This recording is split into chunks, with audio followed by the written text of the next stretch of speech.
What's up, everybody? This is Greg with Advantage One Brokers, and this is the ADV1 podcast. This podcast where we come to you each and every weekday to bring you relevant topics and training. And we also have guest speakers. And today, my honor and pleasure of welcoming Mr. Clarence Enriquez. Clarence, how you doing, brother? I'm doing great, man. Thank you for having me. You're very welcome, man. It's an honor to have you. We've been trying to do this for about a week now, but you've been crushing it in the field, and every single time our schedules aren't aligning. And no, you've been doing it really well. So I'm really excited to have this conversation with you and see how your success has been here. So, Great. Yeah, thank you. So to start off, go ahead and talk to us a little bit. How long have you been in the industry? Where are you coming from? What's your experience so far? And we'll go from there. Yeah, so I've only been in the industry honestly for only 9 months. I came Okay. from a previous IMO. Um, to me, the industry, you don't know what you don't know. So I mean, I was just failing forward and doing whatever they told me to do. But thanks to you, I found Advantage One, and that's where I'm here now. Mm-hmm. But the industry, I mean, there's just so much potential, but you just have to be in the right vehicle. Yeah.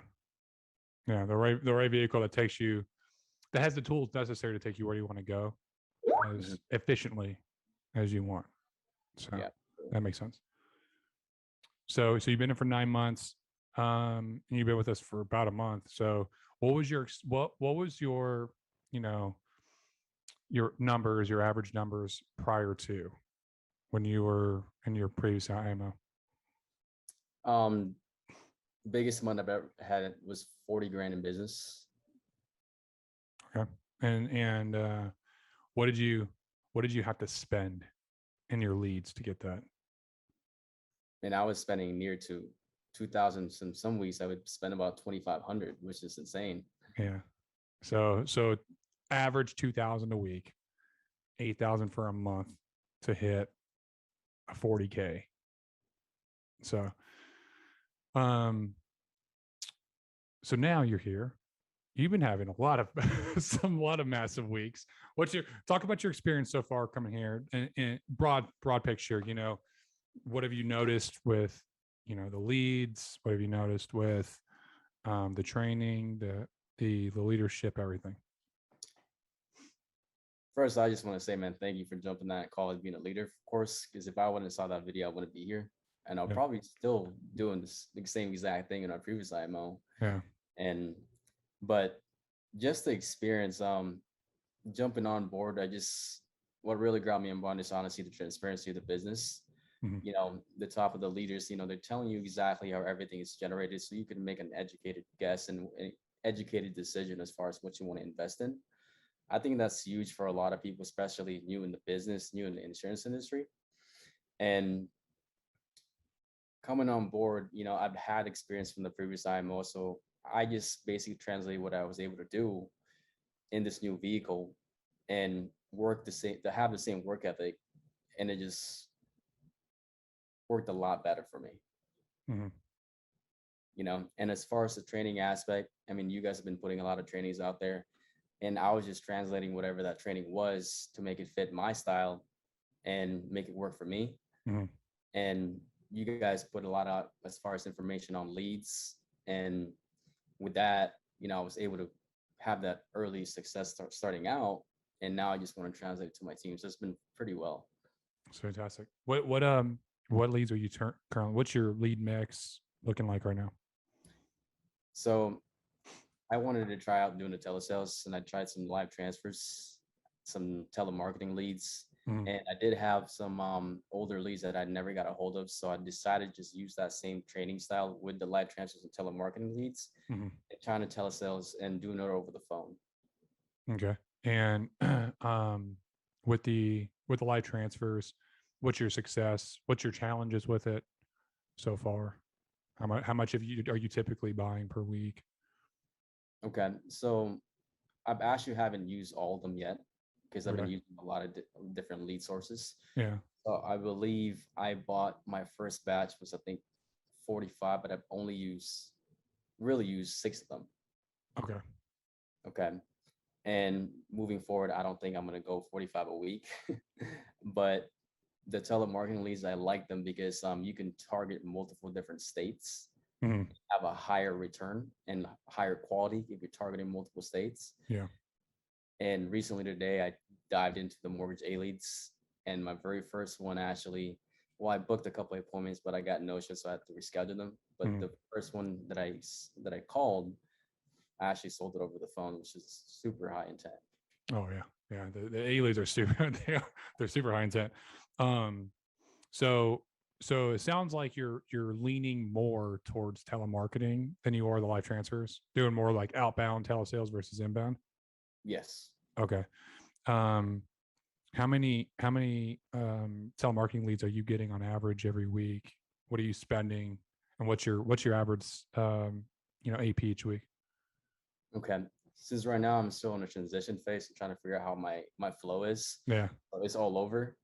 But if my guess, if I put a telemarketing lead as my weekly weekly lead spend, I would suggest maybe for me I stick with 40 or 50 Mm, and still want to have my staple mortgages, of course. yeah. And so they're like $12 a piece, even at 40. Or I'm not very good at math, looking at it that way, but it's like five. It's like 500 ish. Yeah. Um, so yeah, it should be 500 on the dot. Um, so or 480. I don't know. I'm still, but Yeah. yeah. So you're looking at doing that. You do 40 ish telemarketing leads, and then you also mixing in mortgage. Um, Talk about some of your experiences on the phone, your sales. What have your numbers been ever since you came over? What's your kind of average production each week? Okay. I think the biggest transition for me was getting on a call with getting on the phone with the clients and prospects, right? Mm-hmm. In the previous IMO, we just sold to sell the appointment. Just tell me coming over. No matter what, just tell me you're coming over. Yeah. You do that, they see you as a jerk, and you're probably gonna get no show. But over here, I kind of saw it in a way like it's very conversational. Mm-hmm. You come in a very warm way, so when you set up the appointment, it's like they trust you and they're very committed to buy because you're digging into that kind of the emotion point and why they're looking into it. Mm-hmm. That's a big switch for me. Are you using the outbound script method that I taught? Yes, man, I love How, it. how do you like it? But it's golden, man. I really watched that 2, 3 different times, and I really broke it down into psychology wise, and it just makes sense, you Yeah. know. It really does. If you build the rapport on the call the right way, and you take your time, and you like I structured everything to like really like at the beginning release stress off the client. They don't feel like they're being sold. They're more willing to talk, and the more that they talk, and it's like you're slowly pulling them in. The more that they talk and just keep So, giving you information, you're like, that's right, come on baby bird, let's go. yeah. Yeah. You're just pulling them in. And so yeah, I wrote that script from scratch. Wow. I wrote that entire script from scratch, just from like doing studies and doing a lot of telesales work myself when I first started, and just failing a lot. And then I came up with that script and then wrote it verbatim. And I actually put I sent I sent it to the person that runs my business side of things, and I got it trademarked. Hey, man, So I appreciate that because it definitely just from switching from the previous IMO as far as selling the appointment, you coming into the appointment kind of stress and anxiety because they're looking at you kind of like a stranger, like, oh, why is this guy coming to my home? mhm, Right? But as opposed to doing it this way, it's like you're talking to a friend, pulling them in the direction that they need to get this because obviously they need the insurance at the end of the day. yeah, And they yeah, trust you more, and they're all willing to guide your direction as the profession. yeah. What's your preference right now versus like from live transfers, telemarketing leads? Obviously, you just started the A leads, it's super high intent. What's been the lead you've kind of leaned towards the most? I'll honestly, from my experience now, is just I like the telemarketing, but moving forward, I'm gonna completely switch to mortgages and just learn. I just use whatever I learned with the live transfers and doing telesales Yeah. into mortgages. Very nice. And yeah, now that you've started to come in, because it takes a couple of weeks for those to start to flow in, but once it starts, it's going to be a continuous process going forward. And how many weeks have you been in the field? Like Fully 2 weeks, 2 because weeks? providing numbers just Yeah. started coming in. So in the last 2 weeks, how much business have you wrote? 20 grand All over the phone? all over the phone. Dude, you've been crushing it too. Yeah. So, and just to back up for those of you watching, if you want to see the training that's for my telesales that I did on outbound dialing, it's locked. We have it locked just to within Advantage One brokers, and people that are within our Slack can get access to it. So, and so is the actual script. But when it comes to you said you sold a mortgage over the phone. When you sold over the phone, was it like a one call, you did it all in the first call, or you set up a call, did you do it all over the phone? Or It was actually a 3 call close, because the very first one was I was just setting the appointment. uh-huh. I didn't realize it was a Sunday that Liberty Bankers, one of our carriers, they're not open for the voice signature. So what I was able to do is just gather the information and intel on Sunday, really have that conversation with the client. And then once I gave him a call today, there was no confusion as he was getting the insurance or not. Okay. And then and that you disclosed that today, didn't you? Yeah. Yeah, I saw that. I saw you post that. For anybody that's watching, that is, because there's a lot of people that are on the fence that are watching and seeing how everything kind of pans out and how the dust settles. What would you say or recommend to an agent that wants to make a switch, that's maybe having trouble at a different company or IMO, depending on where they're at, but they're looking for something to find success? What would you tell them? Honestly, what I would say is just look at where you're at. Do you really trust the leadership that's going to guide you to the direction? Because obviously everyone wants to be successful. Mm. If you feel like some things are just not adding up, the facts, we're in the business, look for the people, the information, and the facts, and just kind of put things together, and then you can decide as far as which company or IMO that you want to go into, and do your own research and figure out what's going to be the best option for you. Yeah, absolutely. No, you're right. You should absolutely do your research. Have good talks with the relationship. No, I agree. I like it. So how much have you spent on leads? So you've ridden it, just keep on pace with your 40K a month. How much have you spent? So the telemarketing lead was 480. Then my mortgages are flowing in at 500. So about 980. I did buy some B leads, but I never touched them yet. Uh-huh. I think it was only like $200. So like about 1180, 1190 if I'm doing the math correctly. Over 2 weeks. Yeah, over 2 weeks. That's not bad. That's not bad. Not bad at all. That's not bad at all. You literally you cut it down by a quarter. Is a quarter spend and you're producing the same. Those are stupid numbers. And that's where the profitability comes in. And how is it in terms of like actually getting a hold of these people? Do you have to triple dial? Do you have to dial all day to set your appointments to do the 2-call close? No, the craziest thing is that for once, my lifestyle has changed so much now, because before I would really sacrifice all my time and energy, 60, 70 hours a week, and sometimes not even profit, to be honest with you. But now I'm able to work at max 4 or 5 hours a day if I wanted to. Yeah. And then getting a hold of people, it's like they're waiting for me to call them. So it's definitely a game changer for sure. That's awesome. That's awesome, man. Let's kind of talk about your close, or you're on the phone. So when you do your 2-call close, do you literally follow my script verbatim, or have you kind of done your own thing in order to set up your secondary appointment?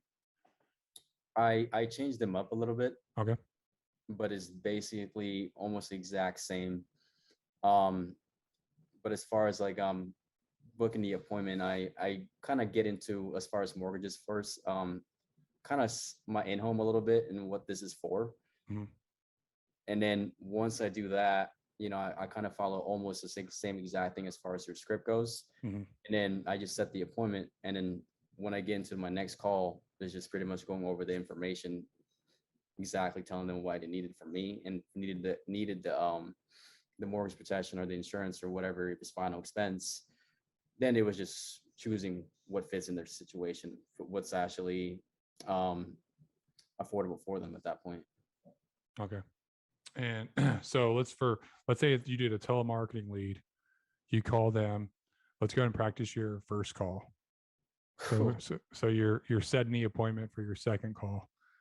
So you can use me. I'll be your we'll do a little role play so people Okay, can kind of I see just have how to pull how up the easy this script for a is. second. All right, give me 1 second, man. I'm ready whenever you are. Okay, so just the telemarketing script. Yeah, for your telemarketing. If you're going to do a 2 call close, you reach out to them, you verify you know that you got their information and Okay, that you're looking to do got another it. call with them. Hey, is this Greg? Yeah, this is great. Hey, Greg, I was just following up with you on the request for the new state regular final expense information, and I'm sure this you want this information for yourself, right? Or was it for a loved one? It's for myself. Oh, got it. No, well, that's exactly why I'm calling, Greg. I am the case manager. It's been assigned to further assist you. Okay. And how you doing today? I'm doing very well. Thank you. How are you? I'm good. Thank you for asking. Well, Greg, I'm just letting you know my job is pretty simple. All I really do is figure out what you can actually qualify for and figure out how I can really help you. But most really importantly is figure out you can be approved for based on your medical history and your age. And if it Okay. sounds like I can help you, Greg, and if it sounds like I can find something that's gonna you can afford that protects your family, and then we can set up another call and go over the information that I've gathered. Does that sound fair? Yeah, that sounds fair. Okay, great. So first thing I need to do, Greg, I just need to review the requests that you sent in. Your Hmm. last name, Birch, is that correct? Yeah, that's correct.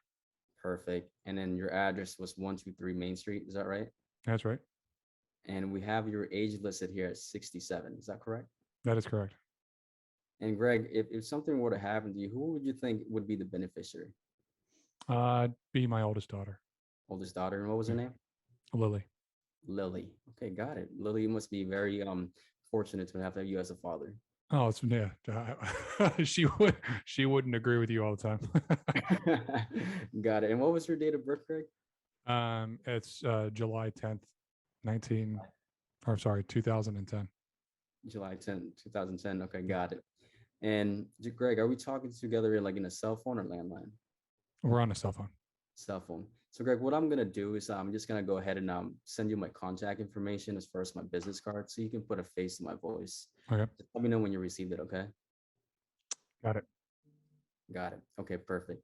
Well, Greg, just real quick, I don't want to take too much of your time. I'm just letting you know this is kind of non-medical, and what I mean by that, they just want to check your background and medical history because they want to make sure that you have the ability to be approved with it. And I'm just gonna start by asking you some basic medical questions. Is that okay with you? Yeah, that's okay with me. Cool. Do you use any tobacco products? I do not.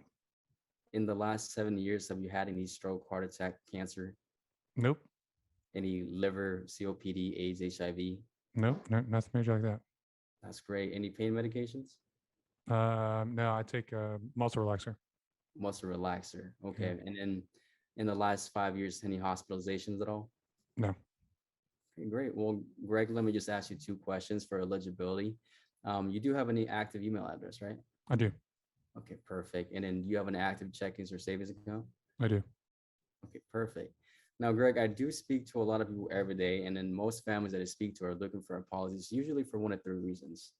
And I just want to know why exactly you're looking into a policy for. Is it because we have no coverage because you don't want to burden your loved ones with the final expenses? Or you do have coverage, but it's completely not enough? Or you were just looking to leave something behind for the beneficiary? I'm looking to get my final expenses covered and probably leave a little bit extra behind.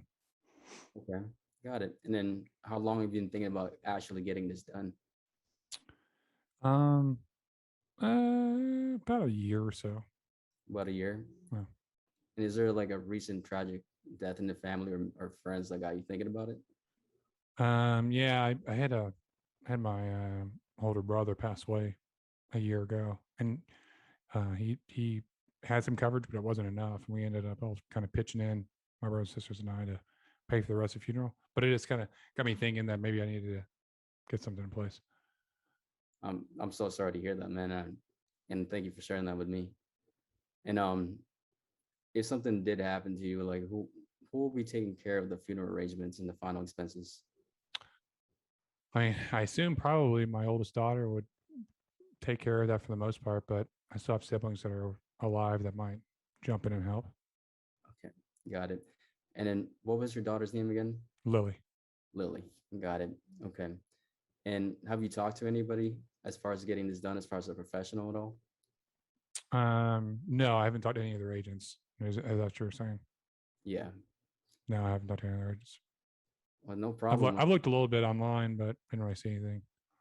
Okay, you looked a little bit online. Well, Yeah. it's no problem. I'm here. I'm licensed in about 40 different states, and I'll be able to make sure we take care of you today, if Okay. not tomorrow. So, Greg, based on what you're telling me, I do think you're a good fit and I'll help people out, but let me just make sure the information is correct. Hmm. And if I miss anything, just let me know, okay? Okay.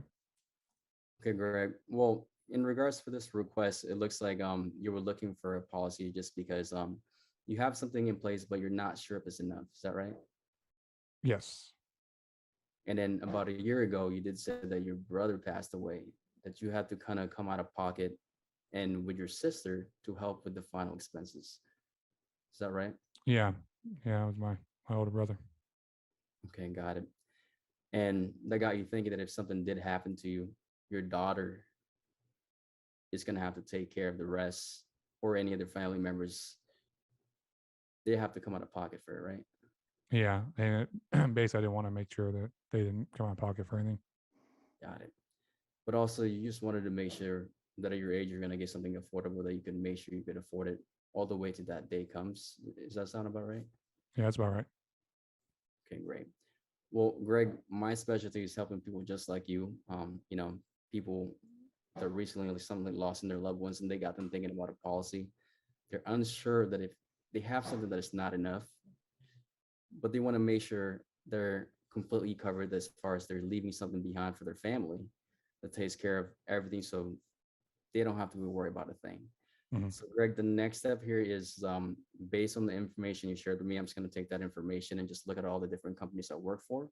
And my job is figuring out a company that's going to accept you based on your medical history, your medications.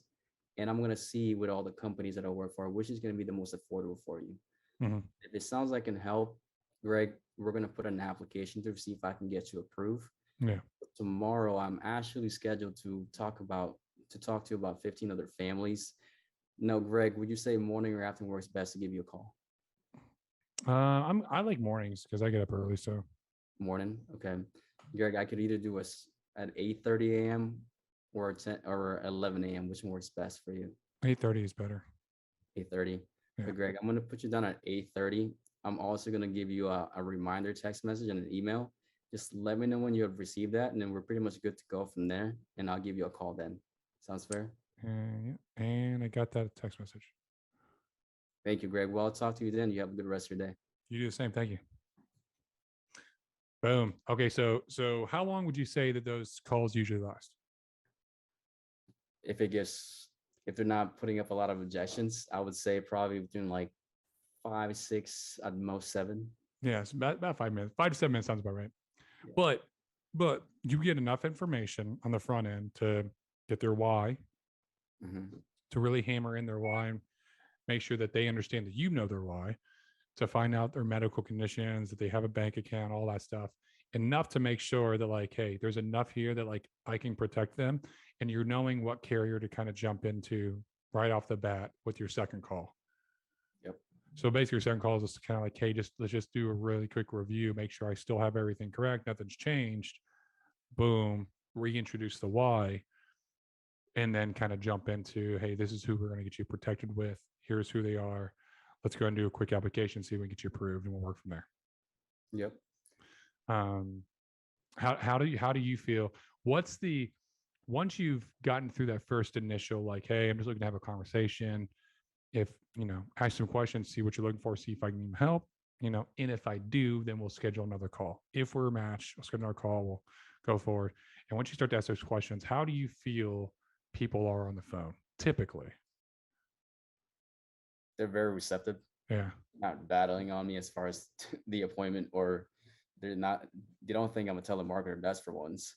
Yeah. Um, they're more inclined to give me information that I'm asking for Yep. because this thing is a conversation, and they're very just receptive. It's easy. Yeah. I found the same thing. I found that when you build that, it's like you're building a relationship on the front end, Yeah. and it makes the call so much easier that and you can tell me if this happens for you, but when I do my second call, they're like, hey Greg, how's it going? Like they knew they were there for the call, they were there for the appointment. I called them, they're like, hey Greg, and they remembered everything. There was no like, oh, I forgot. Oh, like I was memorable enough on the phone that they literally put it on their calendar, all that, and they make it for the call. And you have a higher show ratio. And the people at show, it's a it's a good, really good damn appointment. Yeah, absolutely. And from the front end, if they start up kind of battling me out, this is kind of what I've been going through. Is that if they start letting me know, oh, I already have a policy or did that, and I usually just give them back to the three whys. And then if you say that they don't have enough, it really just brings a bell into their brain. And like, Mhm. oh, I'm not sure if I have enough. And they're just still willing to take a call and still have a conversation with you. Yeah. From then on, you can just kind of start digging in.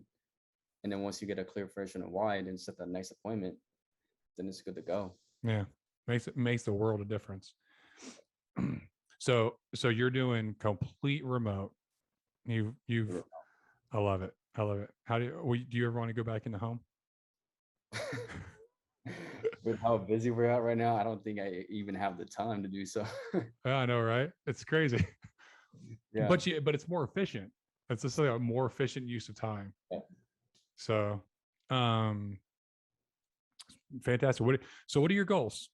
Coming in, you come in, you're starting to get writing, you still have, I'm sure, contracts that are coming in. What are your goals this year with personal team production? What do you want to do? Honestly, right now, I don't want to produce a lot. It's weird to say, right? But I want to focus on the agents that I'm bringing on. If I can write 20, 30 grand a month, I'm happy with that. Yeah. And I want to focus the rest on the agents that I have on board to make sure they're successful, Yeah. for them to do the right business and pour into the agents more than anything. Absolutely. And if somebody sees this and they want to work with you, they like your simplicity and the way that you're handling your phones. How can they get a hold of you, Clarence? Yeah, absolutely. So you could reach out to me for my direct line at 702-929-7400.